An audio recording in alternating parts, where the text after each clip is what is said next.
In 1989, the world was introduced to the movie Field of Dreams. It's been 33. Let's find out next on Atlanta Braves Chop Live. Welcome to Atlanta Braves Chop Live. We have a special visitor named Roman Weinberg, and let him share his story. And he has a pretty interesting job. And there's several movies out there. If you were to ask what's your favorite baseball movie, some that come to mind is Sandlot. One of my favorite movies is Field of Dreams. And because there's a lot of meaning behind those movies, a little bit more than just the video and the actors. It's very deep cut when you listen to the movie. But we have a special visitor, like I said, Roman with us from the Field of Dreams location there. And I'm going to let him open up and share a little bit. Our whole web page and Facebook page is just trying to give a behind the scenes perspective of things behind baseball. And I'm going to let Roman open up and share a little bit about his job, which is an exciting job, and a little bit about the site where he's at. Awesome. Sean, hey, thanks so much for having me on the show. Braves Nation, thank you for welcoming me on here with open arms. And I'm happy to talk Field of Dreams. So as Sean said, my name is Roman Weinberg. I am the Director of Operations for Go the Distance Baseball, the entity that owns and operates the Field of Dreams movie site. And our company actually bought the Field of Dreams movie site in 2012 from the Lansing family that had owned it for 106 years, 4 generations. So it was known as a century farm and been passed down, from generation to generation until Don Lansing, the last generation of Lansings to own it, was approached by Universal Studios in 1987 with the prospect of potentially building a baseball field in his cornfield for a film. And the rest is history. It kind of has taken off, and 33 years later, here we are. So it's a huge blessing, and super excited to be on the show and talk to Field of Dreams. One of the things that is the movie site, Field of Dreams, of course, with Kevin Costner, and I think it was based on the movie Shoeless Joe Jackson. I think it was. Shoeless Joe, the book written by W.P. Kinsella. So he's a Canadian author. And funny story on that. I'll just go right into it. So we get a lot of frequently asked questions from visitors and over the phone that aren't able to come out, and even Facebook messages and things. One of the most frequently asked questions is, why? Why the Field of Dreams in Dyersville? Why that farm? And a lot of people just are taken back by it, but there were a few characteristics in particular that made this site specifically appealing and made it the perfect idyllic location for filming for Universal Studios. And they had actually consulted with the author of the book, which was published in 1982, W.P. Kinsella. And it was actually fitting that it was filmed in Iowa because he received his inspiration for this book by attending a writer's clinic in Iowa City at the University of Iowa in the late 70s. And it was published in 1982, and the rest is history. So it was very fitting for it to come full circle and have the movie filmed in Iowa. It made a lot of sense. But they had scouted all over the Midwest and in Canada. They had a site selected in Canada that they were very close to going with until they found the Lansing farm. And the reason why, there are a couple. So these characteristics, it was a white farmhouse and it was on this hillside. And the reason that is symbolic is because the house is actually featured in the background for a lot of the scenes. And we like to say that home is where the heart is. In the movie, that's kind of one of the lessons, right? The old ghost players are kind of resurrected and brought back to life at this ball field here in Iowa, back to the only home that they've ever known, which is the game of baseball. John Kinsella was brought back to his son's home in Dyersville, reunited with his son. It was the home of the Kinsella, so it just makes a lot of sense there. The long driving lanes as well in particular, and that's the main characteristic, because that long lasting line of cars for that iconic final scene in the movie. 1,500 cars spanning 3.5 miles into Dyersville. That was not CGI'd. They didn't have that back then. So those cars were not in motion. And I'll kind of get into some of those fun facts and challenges during filming, but the long driving lanes, and also it was a simple farm. It was a simple farm for Ray and Annie and the Kinsella family, and that's what they wanted because it fit the scene, it fit the script so well. They didn't need these industrial silos and corn cribs and machine sheds. They didn't want any of that. They just needed a quaint, simple farm for Ray and Annie, and they found just that. And that was actually located and scouted by a volunteer out of Dubuque, Iowa, 30 miles east, by the name of Sue Rydell. And she was a volunteer for the Iowa Film Office who was in contact and working with the Universal Studios team, who had reached out to several states throughout the Midwest. They were looking at Minnesota, Nebraska, Idaho, the stereotypical farm states out there for the idyllic site. And Iowa was one of them. So Sue in Dubuque was contacted and went right to work, scouting all over the northeast corner of Iowa, dozens of different farms. And this was taking days and weeks to find the perfect site.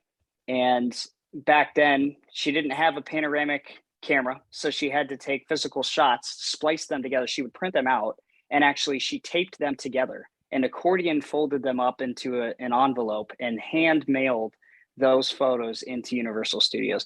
And she has showed those to me on several different occasions and still has the same exact photos that she mailed into Universal Studios. She has this amazing collection of souvenirs and memorabilia from the movie, of course, holding on to it lovingly. And such a passion for the movie. And she worked on this throughout the entire film. So she was played a role in casting, but also hospitality and trying to coordinate some of the events for filming, one of which was the line of cars. So I'll just jump into that real quick. Is the line of cars, I mentioned 1,500 cars, and one would think and ask, how on earth do you go about recruiting 1,500 people to be in one scene and sit on a road for goodness knows how, this final scene in the movie? And it had been advertised throughout the summer. There were local stories covering, local beat writers covering the progress of the film. And there was quite a bit of excitement when the info on who was part of the cast was unveiled throughout that summer of 1988 when they filmed it. The film premiered April 21st of 1989. So this is our 33rd anniversary here this year. But in terms of that, they had an outpouring of support and received 15 being a part of it. So they put together a local ball field in Dyersville, which hosted the local high school games, actually, Jank Field now, as it's called. And they had a block party, they had live music, they had food and pizza, and it was just kind of like a big party until they had to head out and get into that line. And they took 3 takes, that's all it took. And those vehicles actually weren't in motion. They were all receiving instructions through a radio station that they were told to tune into. And so some of them were moving. About the first 50 to 60 vehicles were moving. So it took 3 takes, so they had to back up. But not all of them were moving. And you can imagine why that would be a bit problematic. If 1,500 vehicles were starting and stopping via instructions from a radio station, there would be tow truck after tow truck coming in to have to pull them out. So could have gotten messy, but it was actually executed flawlessly. And as Sue would say, there was only one accident on site that day, and it was actually one of the production crew had driven one of the golf carts off the road. And they were going back and forth just trying to get this right. And obviously, the way it came out, they had a helicopter taking it, the aerial view. And again, 3 takes. But in terms of that, how did they capture, if they had 1,500 cars there, none of them were moving, they actually switched their lights from high beam to low beam to give off the effect and the illusion that they were actually in motion. And it worked out perfectly. Wow. So yeah, just a little fun fact for you. Yeah. When you think about the Field of Dreams, you mentioned the question, a lot of people ask the question, why? And it takes you back to why somebody has a love for baseball, that first person who introduced them to baseball. And for me, my grandfather's from Puerto Rico. He passed away years ago. He was from Puerto Rico, and he retired at a military base called Fort Benning. And so grew up watching the Atlanta Braves on TBS. And when the Braves weren't playing, you catch the Chicago Cubs on WGN, and remember hearing Harry Carey. Right. But My grandfather, he'd be yelling when the Braves are running and scoring, or if he's walking, he's got the radio. And so from a very young age, I fell in love with the Braves. I even played for the Braves when I was 9 years old on a little Wow, there you go. on a little league team, 9 and 10. And but so we grew up big Braves fans in that particular area. But even to this day, so I'm 47 years old, and my mother, I wanted to sign up to play baseball, so she took me to play t-ball. And I remember, you go to as a mother that's has a child playing for the very first time, she takes me to the store and she gets me one of these combinations of ball, glove, and bat. So we Yep. take that to the ball field, and the coach takes a look at that glove. He says, "This is the wrong type glove. This is a plastic glove." he said, "He said we had a hard ball. You need a leather glove here." So I remember my Right. mom taking me back, or my grandfather taking me to get that glove. So that was about 41 years ago, and I still have that same baseball glove today. The baseball glove I had in t-ball. Wow. And so I imagine that when people come out to that site for the very first time, perhaps you've even heard stories where people are introducing for the very first time a child's love for the game, why this parent loves baseball so much, and sharing this story with them. Do you see that quite often, where people are being introduced to baseball from family members, bringing them to this site and showing them the love for baseball and how that can develop from there?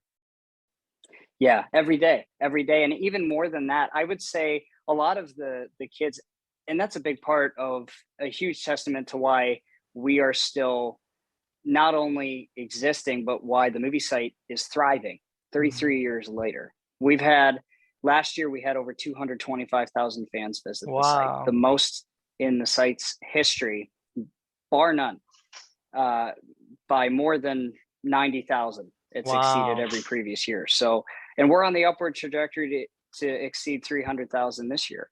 And we call them dreamers. We call our fans dreamers affectionately, because everyone needs to be allowed to dream big in their life, and as obviously featured in the movie. And it makes you realize that it's okay to dream, and baseball does that. And I think that that's why families and parents out there are so excited and eager to introduce their kids to not only the game of baseball, but what we see a majority of the time, not introducing them to the game of baseball, but to the movie, and why it's so significant with baseball. And the two are interconnected, obviously. But I think that, you talk about the nostalgia of the game, and you talk about the nostalgia of the movie, and those both have one commonality in common, and that's the human connection. It's cherished memories, it's bonding with your family and your loved ones, and that's what we see all the time. And it's just another conduit and another platform out there to bring families together. And we see that all the time, whether it's toddlers out there running the bases and stumbling every few feet because they're still trying to get their feet under them, to grandparents throwing with their grandkids, or father and son.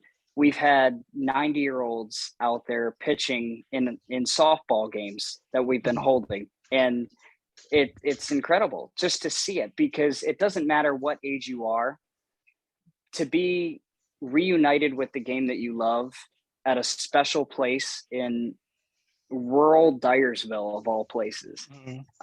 It's amazing. It's simplistic, but it's pure, and it's beautiful. And we get to see that every day. And we see it from all ages, and it brings the kid out of you. Yeah. That smile will slowly spread across your face, and you can't stop it, because it's something that when you step out of your car and you see that corn, you just are drawn to it like a moth to a flame. And you can't wait to go out and step on that diamond, have a catch, run those bases. And if you're alone, it doesn't matter, because we like to say that we have the longest existing pickup game in the history of baseball, because every day it happens. We get people out that bring their bats, their gloves, their balls, and want to go out and play catch. And then we'll have strangers coming from all over the world that have never met and ask, "Hey, can I get in?" Yeah, go ahead. And some people will get lost and just play on the field for 4 or 5 hours at a time. That was my first experience with it. I first visited the field with my brother and my parents and my grandparents at the age of 12 and fell in love with it. We met a family from Arizona, and an amazing family, and we cut in and they invited us to go play. So the father of that family had pitched to my brother and I, and it was 4 hours before we had left. Oh, wow. And we just got lost in it. And we see it all the time. And it's because we need that as people, as humans. We need that simplicity in our life. We need that escape. And to have that here, to say that it's special would be understating that drastically. Yeah. Well, I feel very connected to you at this moment. And the reason why is because I'm in sunny Florida, in central Florida, where it's hotter than everything and doesn't rain. And we're in the middle of a hailstorm, the first one I've been 8 months, 8 years of being here. Wow. So if you hear that bang and boom, boom, boom, boom, boom, my daughter was waving at me, Daddy, there's hail going on. There's hailstorm going on. And so I thought it was pretty funny. But when it comes to the movie, do you ever have, and we'll move on after this, but do you have people, I saw where Kevin Costner came back to the field and some of the players from the games that y'all, I guess it had the Chicago White Sox, and was it the Yankees and Kevin Costner, one of those teams, and Kevin Costner came out to the field. And so how often do y'all have players who, people from the movies who come out, and how often do you have maybe former players that want to see this location and visit? People watch the game, the MLB at Field of Dreams game, which coincidentally was the first regular season Major League Baseball game in the state of Iowa's history. So we were very proud, obviously, I think it goes without saying, to be the first venue to host a regular season Major League Baseball game. And to have two historic franchises with amazing histories, incredibly passionate fan bases such as the White Sox and the Yankees, it was great. It couldn't have been any more perfect to have the White Sox because of their connection to the movie and the emphasis that was put on the 1919 Black Sox scandal and those players, to be able to come out and have that and almost put it at peace, because, some White Sox fans look at it and say, that wasn't the best part of our history. That was one of the worst scandals in baseball history. And the Field of Dreams kind of featured it. I feel like now, this kind of, it didn't bring resolution to it, but I think a lot of White Sox fans now, are proud of it because they were the first team to ever play at our magical ball field. So that was really great to see. Kevin did come out last year. He's been here on several different occasions. And he was here in 2006. He did this tour. He was a part of this tour series that Netflix had put on back then, when Netflix was really peaking at that time. And they did this musical concert series throughout the country at famous tourist attractions and movie settings. So they contacted Kevin Costner. He came out with his band. He's a musician. For those Braves fans out there that don't know, Modern West is his band. So it's kind of like a country band. And he performed live out in left field of the Field of Dreams movie site in 2006. He was out here in 2014 for the 25th anniversary, and he's been out here on several different occasions. Dwyer Brown, who played John Kinsella, the ghostly father in the movie, who actually owns a business and a building, just purchased a property on site in Dyersville, and will be deeply embedded into the fabric of that community moving forward. Oh, wow. And we can't get enough of it as part of the game's festivities. So we've had several cast members. Timothy Busfield, who played the brother-in-law Mark, he's been there. But Amy Madigan has not been to the site since the making of the movie. James Earl Jones has not, Ray Liotta, but several of the cast and crew have. So it's always great to see those faces out and see the reaction. I'll never forget it. I saw Kevin just taking a moment at the field last year in the morning, the day of the game, and just soaking it in. He didn't need to say a word. You could see it on his face, and that he was affected. And I can't imagine from his standpoint what it feels like to know that this movie has had such a profound impact 33 years later for millions of people, millions dream, whether it's to get that final round of chemo, whether it's to say goodbye to a loved one, whether it's to right an old wrong or start up a new business or do whatever you have to do in your life to be able to overcome it. That's what the field stands for. And it's what the movie site stands for as well. A lot of people that come out get that inspiration and it surprises them, but they feel motivated to go out and run that marathon or tackle that interview and nail it and get the dream job that they've always been wanting, or whatever it is. It's fun to see it. But you talk about, major league players too, and the magic and the draw of the Field of Dreams doesn't just end with normal fans. Our dreamers out there, we're all baseball fans, and that includes the players. So it just begins with the everyday visitors that come out to the site. We've had celebrity events in the past at the Field of Dreams, tracing all the way back to 1991.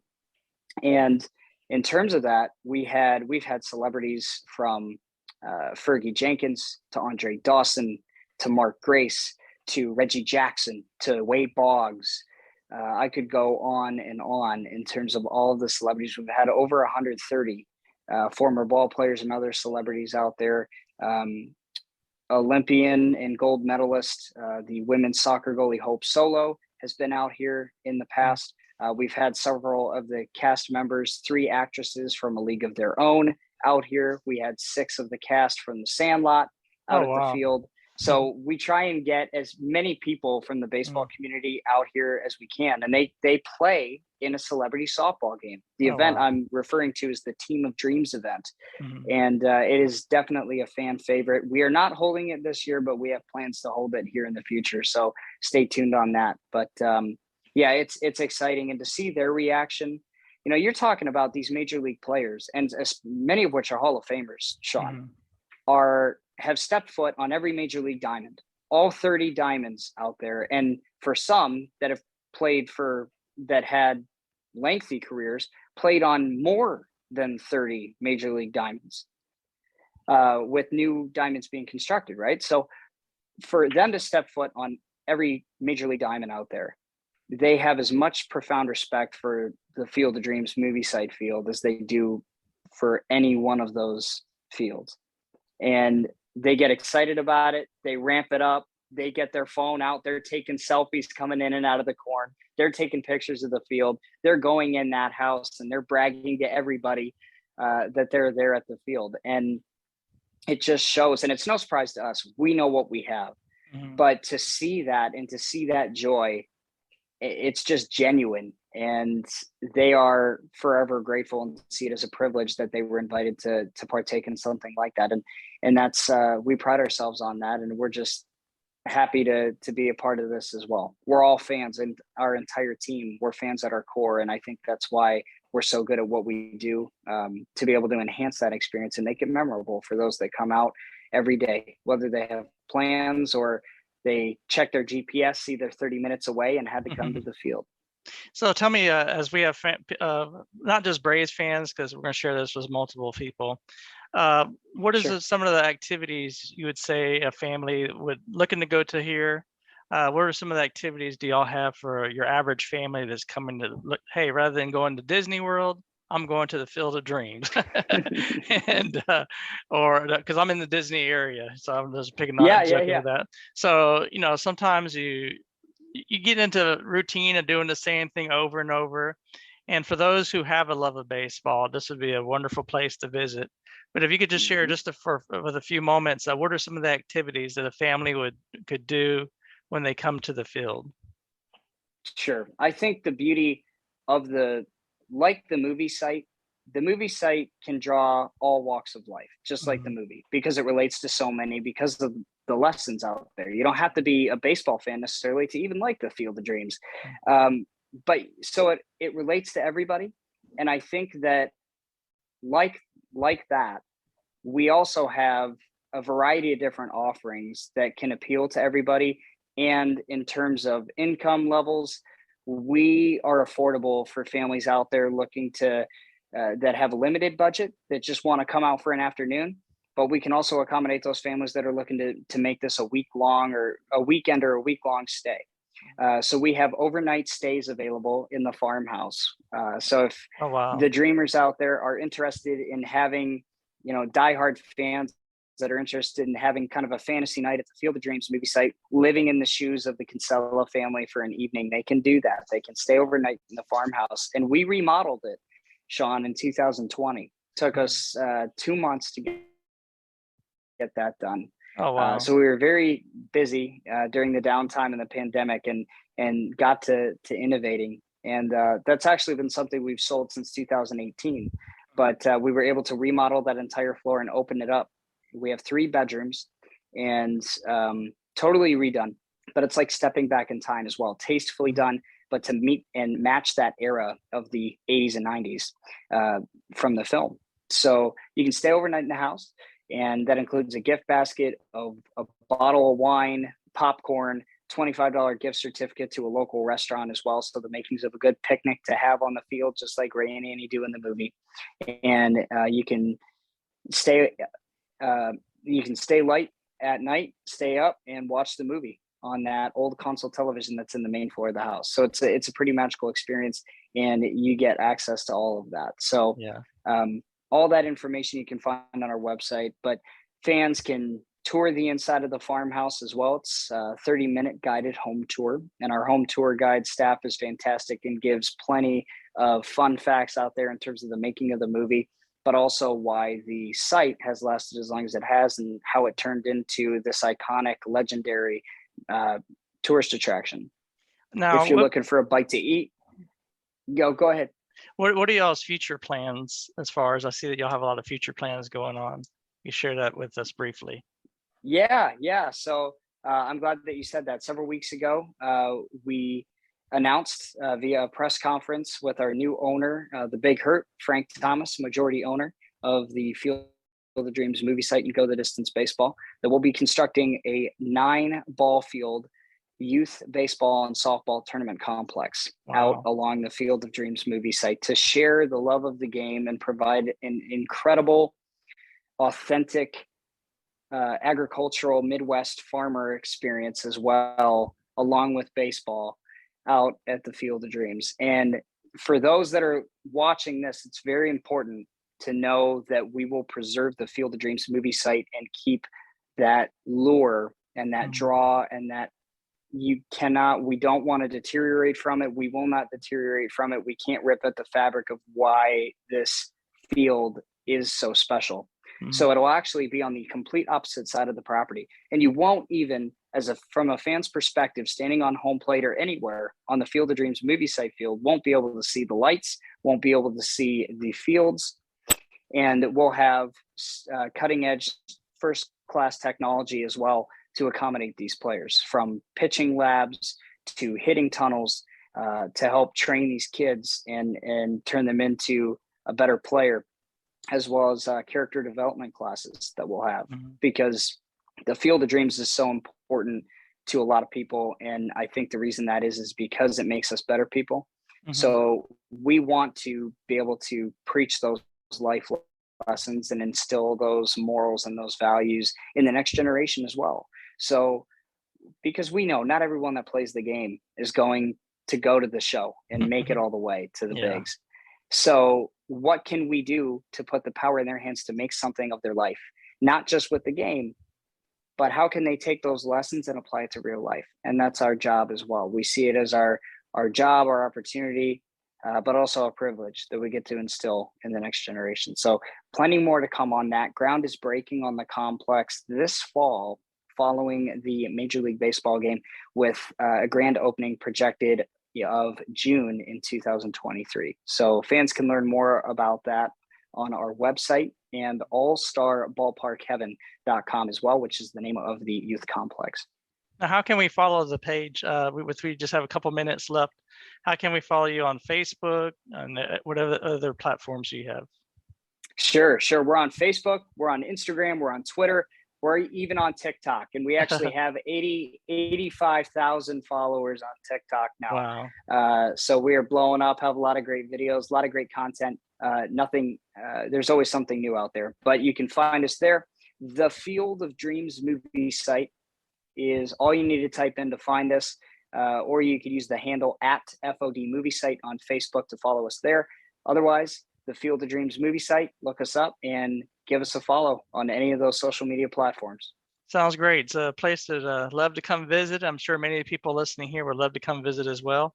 Appreciate your time. And this is one of the jobs behind baseball, I guess you could say, because you're promoting baseball, you're sharing the love of the game with the love of the movie. And like you said, that's combined.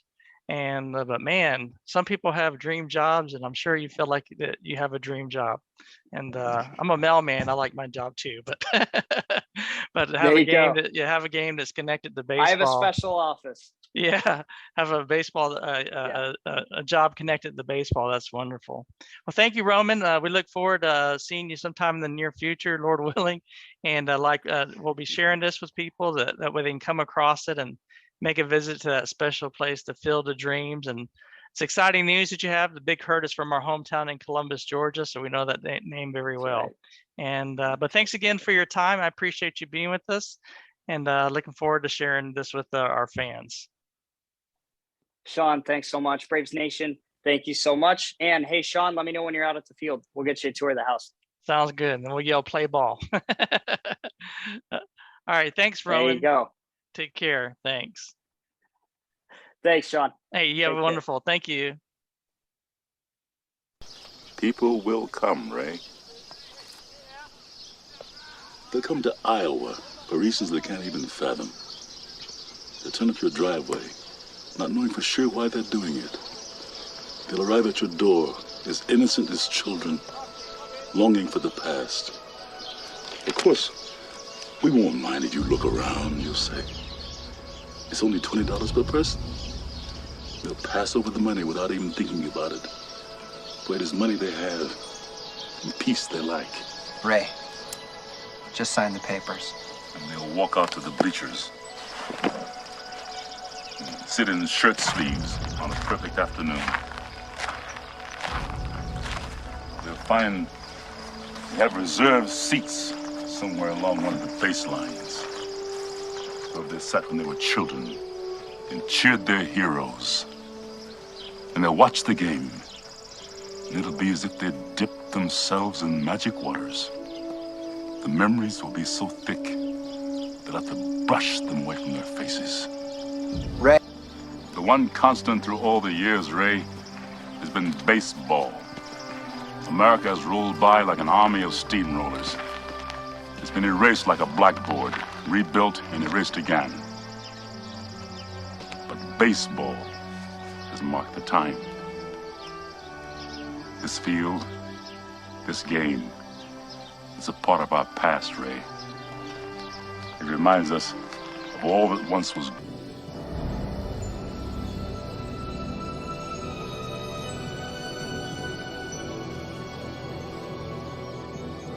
Come on, Ray.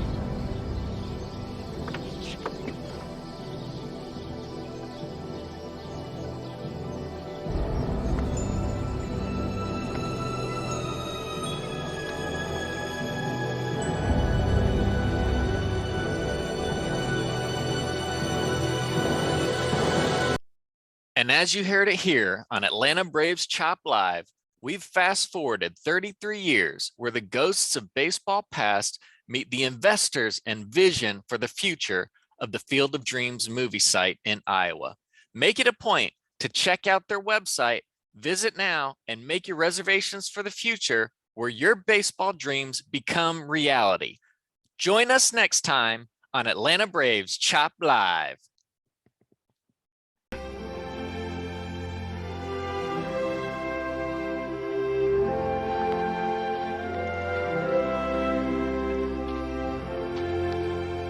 Hey, Dad? You want to have a catch? I'd like that.